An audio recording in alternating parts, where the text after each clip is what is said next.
"Marcus, they're cutting through our lines like tissue paper." Lieutenant Commander Davies' voice cracked across the comm channel as another explosion lit up the view screen.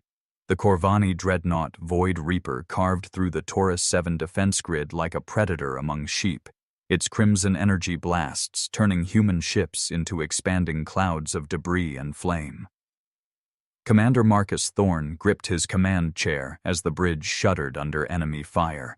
Through the chaos, he watched the colony transport New Horizon explode in brilliant orange fury, taking 8,000 evacuees with it.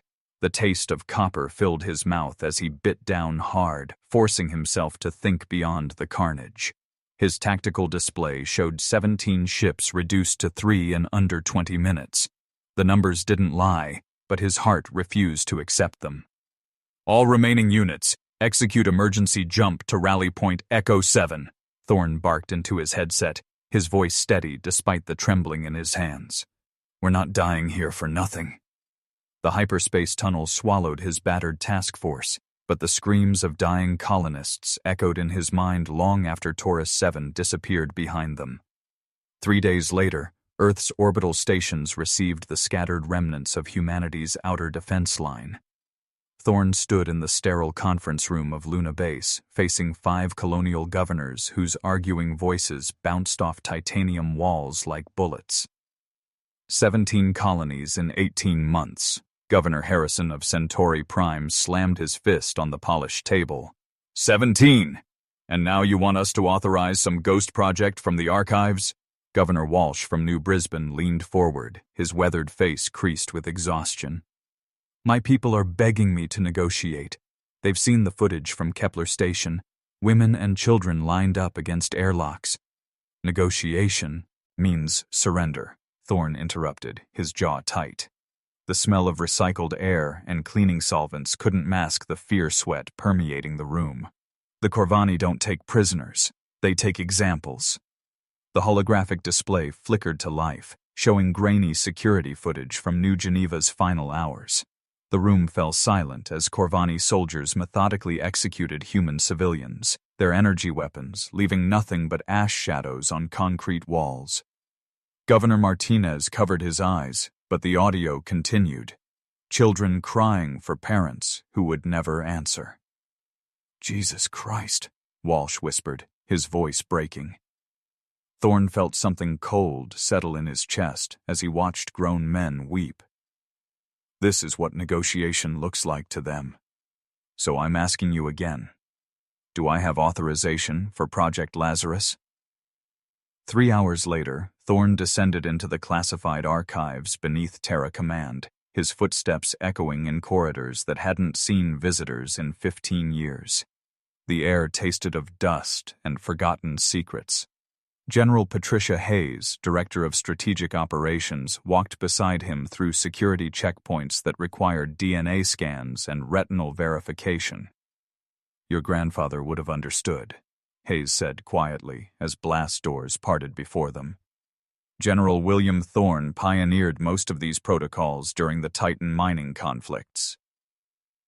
The archive chamber stretched beyond the reach of their portable lights, filled with sealed containers and data terminals that hummed with dormant power. Hayes activated a specific console, and files cascaded across multiple screens, technical schematics, psychological profiles, combat footage from humanity's bloodiest corporate wars. Project Lazarus, Hayes began, her fingers dancing across holographic interfaces. Neural coordination technology originally designed for mining operations. Your grandfather discovered that the same interfaces allowing operators to control multiple excavation units could coordinate military assets with superhuman precision. Thorne studied the data streams, watching footage of single operators directing dozens of mining drones through complex excavation sequences. His throat felt dry as implications crystallized. How many operators died during testing? 43, Hayes admitted. Neural feedback, psychological breaks, complete system overload. But the survivors... She activated another display showing combat simulations. Single pilots coordinating fighter squadrons, ground commanders managing battalion-level operations through direct neural link, response times measured in milliseconds instead of seconds. The chamber felt smaller suddenly, pressing in around Thorn like a coffin. He could taste his own fear, metallic and sharp. Why was it shelved? Because it worked too well. The operators became something else, still human, but enhanced beyond normal limitations. The corporate boards got scared of what they'd created. Thorn touched one of the sealed neural interface units, feeling cold metal through his gloves. The device looked innocuous, like a silver headband studded with sensors, but he could sense the potential sleeping within its circuits. How long for calibration? 6 weeks minimum. The interfaces need to map your specific neural pathways, learn how your brain processes tactical information, rush the process, and you'll end up like test subject 17, drooling in a medical bay for the rest of your life. The weight of command pressed down on Thorn's shoulders like gravity from a dying star. Outside these walls, the Corvani fleet drew closer to Earth each day. His remaining ships couldn't delay them for more than a few weeks. The mathematics of extinction stared back at him from every tactical projection. "Start the process," he said finally, his voice echoing in the archive chamber. "All volunteer pilots, full neural interface integration. If we're going to die, we'll make them remember why they should have left humanity alone." Hayes nodded grimly and began initializing the dormant systems. Ancient computers awakened with electronic whispers, and preparation protocols scrolled across monitors like digital prophecies. The first neural interface emerged from its containment unit with a soft hiss of equalizing pressure. Thorn lifted the device, feeling its weight in his hands. Cool metal and warm circuits, the marriage of human consciousness and machine precision. Around him, Project Lazarus stirred to life after 15 years of sleep, and somewhere in the depths of space, the Corvani fleet continued its inexorable advance toward Earth. The war was about to change, but first, humanity had to remember how to be something more than prey. The neural interface felt like ice against Marcus Thorn's skull, 24 sensors burrowing into his consciousness with surgical precision. Week 3 of calibration brought dreams that weren't his own, tactical scenarios playing out in mathematical perfection while his sleeping mind learned to process information at inhuman speeds. Neural pathway integration at 67%. Dr. Chen's voice filtered through the haze of connection. "Marcus, I need you to coordinate the mining drones through sectors Alpha, through Delta, simultaneously." Thorn's vision split into 4 separate perspectives, each drone's camera feed overlaying his natural sight like ghost images. The sensation of controlling multiple bodies simultaneously made his stomach lurch, but his enhanced mind adapted, processing the parallel data streams without conscious effort. Sweat beaded on his forehead as 43 mining drones carved precise patterns through asteroid debris, moving in perfect synchronization. "Sweet Mother of God," whispered Lieutenant Commander Davies from the observation deck. "He's conducted like an orchestra." The breakthrough came during Week 4, when Engineering Chief Rodriguez burst into the neural integration chamber, his face flushed with excitement. "Marcus, you need to see this analysis from the Taurus 7 engagement footage." The combat data scrolled across holographic displays, showing energy patterns from Corvani shield impacts frame by frame. Rodriguez's fingers traced specific wavelengths highlighted in crimson. Their shields aren't just barriers, they're resonance fields. When you hit them with sequential impacts at precisely timed intervals, they create harmonic feedback loops. Thorn's enhanced consciousness absorbed the technical specifications instantly, neural pathways firing connections that would have taken his unmodified brain hours to comprehend. "The shields amplify their own destruction," he said, understanding crystallizing like ice forming on glass. "Hit them in sequence and they tear themselves apart." "Exactly. But the timing has to be perfect, millisecond precision across multiple impact points simultaneously." The first field test took place in the asteroid belt beyond Mars, where 18 volunteer pilots with freshly calibrated neural interfaces coordinated 200 retrofitted mining drones. The sensation of shared consciousness rippled through the neural network as 18 human minds merged into a singular tactical intelligence. their individual personalities maintaining identity while sharing processing power. All units, initiate pattern Omega-7, Thorn transmitted through the neural link, his thoughts flowing directly into 17 other minds without the delay of spoken words. The mining drones responded like extensions of collective will, moving with fluid precision that defied their crude construction. The test asteroid exploded in perfectly timed detonations, each impact triggering harmonic resonance that amplified destruction beyond the sum of individual explosions. Where conventional mining required hours of careful excavation, the coordinated assault reduced solid rock to manageable fragments in under 3 minutes. "We're not just pilots anymore," Lieutenant Torres whispered through the neural link, his thoughts flavored with awe and terror. "We're something else entirely." 2 weeks later, human strike teams launched their first coordinated assault against a Corvani supply convoy near Jupiter's outer moons. The enemy ships detected incoming threats and raised their energy shields, confident in technology that had protected them through 17 colony conquests. They never saw the mining drones coming until impact. The shield resonance cascade lit up space like a miniature star as 6 Corvani vessels tore themselves apart, their protective barriers becoming instruments of destruction. Through intercepted communications, human intelligence officers recorded the first expressions of confusion and fear in alien voices. How did they coordinate so many small craft? Admiral Vextar's translated words carried undertones of uncertainty that human analysts had never heard before. Our tactical computers show impossible response times. The psychological warfare campaign began 3 days later when human broadcasts flooded Corvani communication channels with footage of their own atrocities. The execution videos from New Geneva played on repeat, accompanied by human voices speaking in broken Corvani dialect. "You taught us what war really means. Now we'll teach you." Intercepted enemy transmissions revealed growing unease among Corvani field commanders. "The humans fight like machines now," one ship captain reported. "Perfect coordination, no wasted movement, it's unnatural."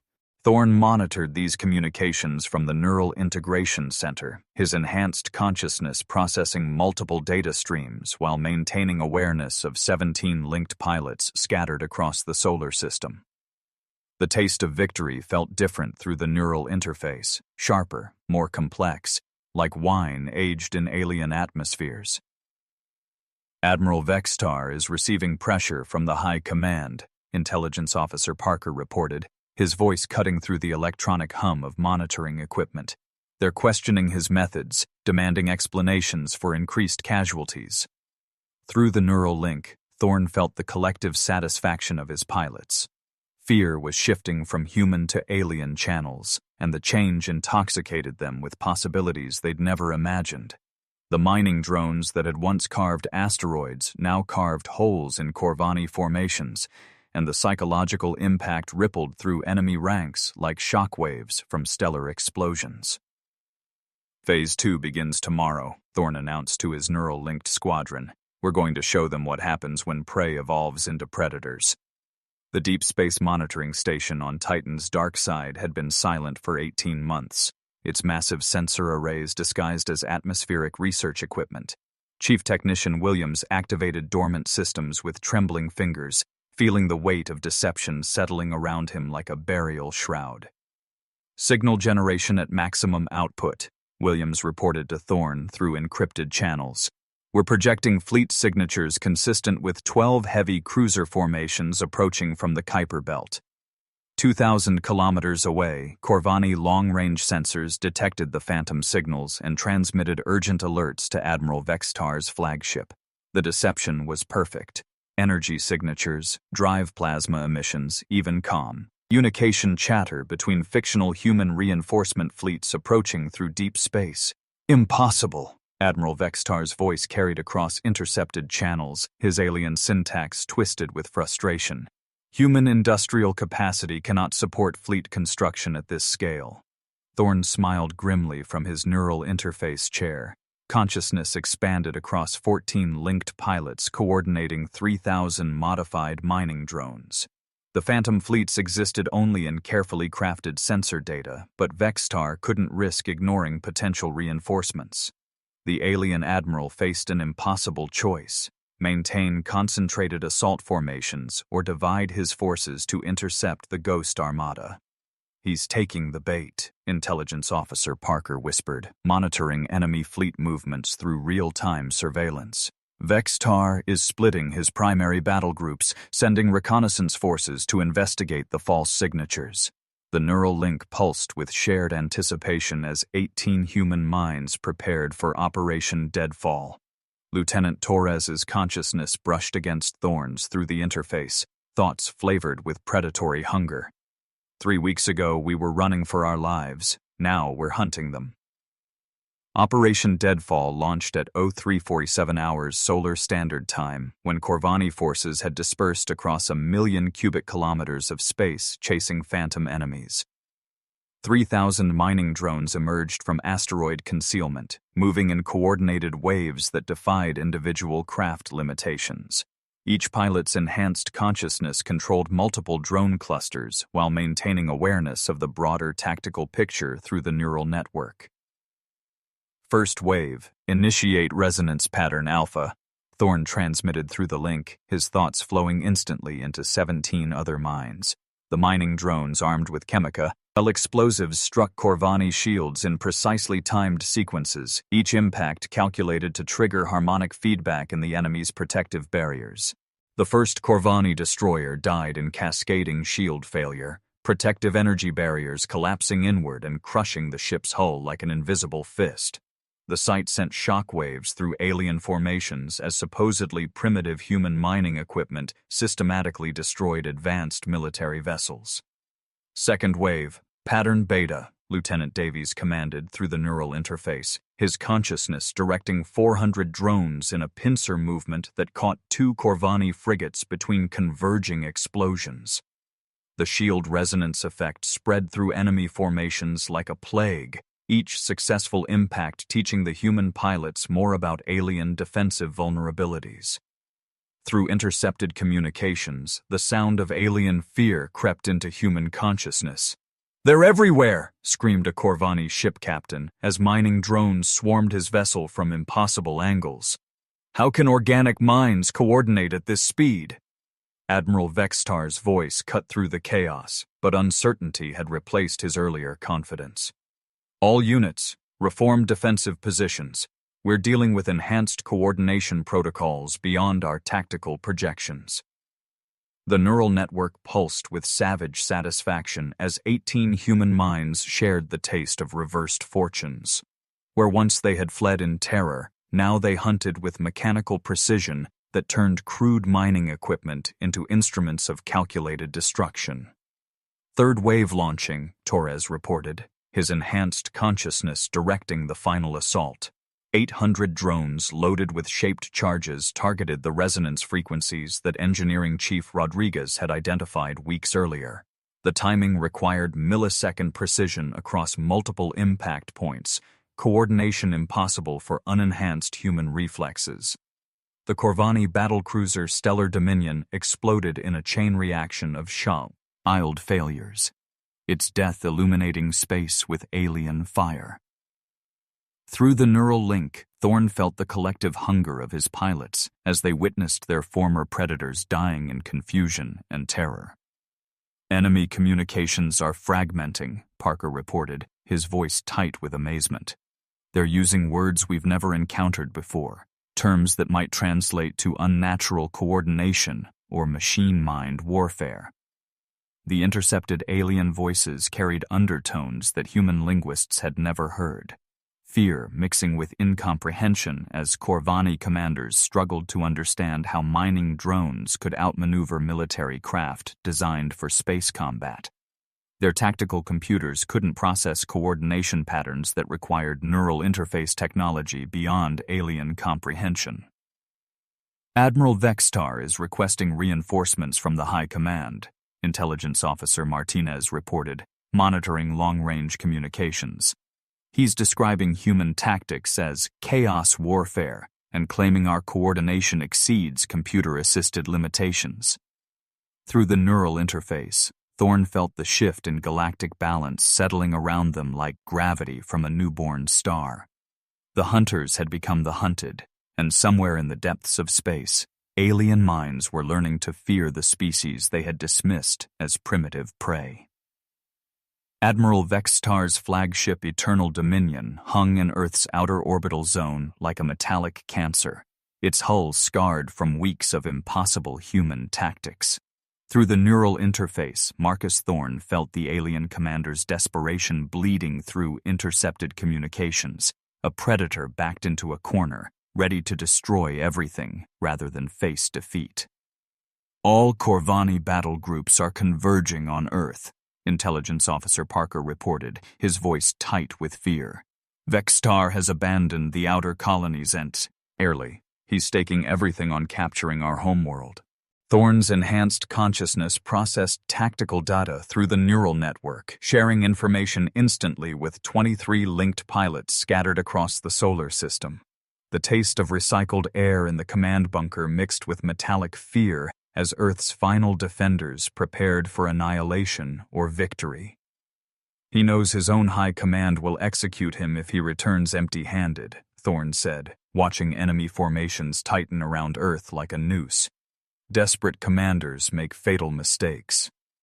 The first Corvani assault wave broke against Earth's outer defense grid at 1347 hours, energy weapons carving through ancient satellite networks that humanity had maintained for decades. What the aliens couldn't see were the 47 orbital platforms disguised as communication relays, their tungsten railgun systems dormant since the asteroid defense initiatives of 2387.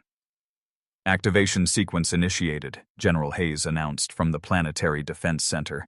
All railgun platforms coming online in 30 seconds.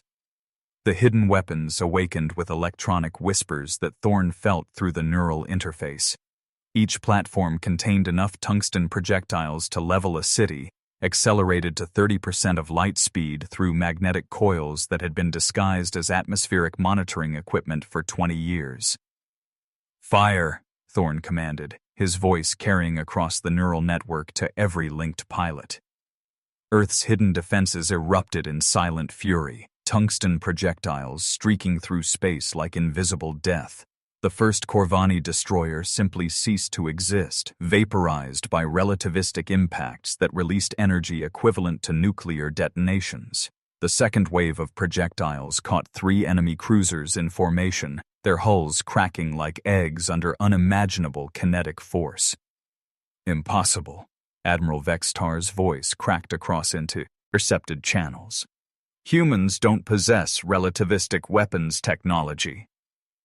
Through the neural link, Thorne felt savage satisfaction ripple through his pilot's consciousness.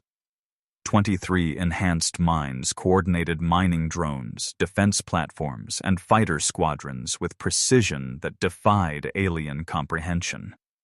The hunters had become the hunted, and the prey had evolved claws. The battle descended into brutal close-quarters combat as surviving Corvani forces pressed through the railgun bombardment, their shields adapting to tungsten impact patterns. Thorne made a decision that would have been impossible for his unenhanced mind. He transferred his consciousness into the mining vessel Iron Will, a converted asteroid processor armed with shaped charges and desperate human fury. Marcus, what are you doing? Lieutenant Torres's thoughts blazed through the neural interface, flavored with horror and understanding. What needs to be done? Thorne replied, his enhanced consciousness calculating impact trajectories while his human heart prepared for sacrifice. The Iron Will accelerated toward Vextar's flagship, its hull reinforced with salvaged armor plating and the determination of a species fighting for survival. Corvani defense turrets tracked the approaching mining vessel, energy beams carving glowing scars across its armored hide. Thorne felt each impact through the ship's sensors, pain translated through neural interfaces into data streams that his enhanced mind processed without emotion. The smell of burning circuits filled the bridge as secondary systems failed under alien fire. All neural pilots, coordinate final assault on my mark, Thorne transmitted through the interface, his thoughts flowing into 22 other minds. When I hit their flagship, tear apart everything else in formation. The escape pod ejection sequence required split-second timing as the Iron Will closed distance with Vextar's command ship. Thorne's enhanced reflexes triggered emergency systems while maintaining course corrections through the neural link. The pod blasted free moments before impact, tumbling through space as two massive vessels collided in devastating silence. Admiral Vextar's flagship buckled and twisted, its hull fracturing along stress points that Thorne had calculated through enhanced consciousness. The Corvani commander's final transmission carried across all frequencies. What manner of creatures fight with such calculated madness? The explosion lit Earth's orbital zone with alien fire as neural-linked human pilots descended upon the remaining Corvani forces like a swarm of mechanical predators. Each enhanced mind coordinated dozens of drones, fighters, and improvised weapons with inhuman precision, turning the battle into systematic extermination. "They're breaking!" Davies shouted through the neural interface, his consciousness bright with victory as enemy formations shattered under coordinated assault. "The entire Corvani fleet is retreating!" Through his escape pod's limited sensors, Thorne watched the survivors of humanity's greatest enemy flee beyond the orbital defense grid, carrying reports that would change galactic civilization forever. The neural interface pulsed with shared triumph as 22 enhanced minds celebrated their transformation from prey to apex predator. Space around Earth glittered with debris from alien warships, each piece evidence that the galaxy's newest apex predators had claimed their territory through calculated brutality that would echo across the stars for generations. 3 years after the Battle of Earth, Commander Marcus Thorne stood in the reconstructed Terra Command, watching construction crews install neural interface, chambers throughout the expanded facility. The taste of victory had aged into something deeper, the satisfaction of fundamental change that rippled across human space like shock waves from a stellar explosion. "Final casualty reports from the Centauri incident," Lieutenant Colonel Davies reported, setting data tablets on the polished conference table. His neural interface port gleamed silver at his temple, a mark of the new military elite that had emerged from Project Lazarus. 3 Zalani attack fleets eliminated with minimal human losses. They surrendered after witnessing our drone swarm coordination. The numbers told a story that would have been impossible 4 years earlier.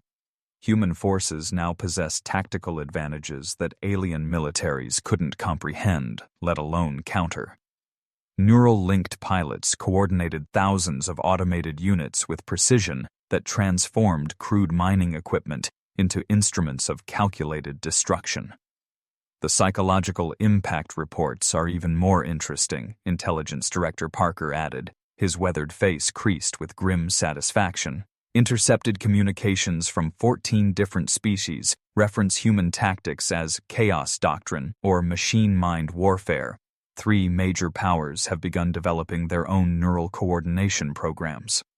Thorne absorbed this information through his enhanced consciousness, processing implications that his unmodified mind could never have grasped. The neural interface had become more than military technology. It represented humanity's evolution into something that inspired fear across galactic civilizations. Engineering Chief Rodriguez entered the briefing room carrying samples of captured alien technology, his movements precise and economical in the way that marked all interface-enhanced personnel. Reverse engineering projects are ahead of schedule. Corvani shield generators, Zalani propulsion systems, Manthari weapons platforms. We're integrating everything into our new ship designs. The reconstruction had transformed human military doctrine beyond recognition.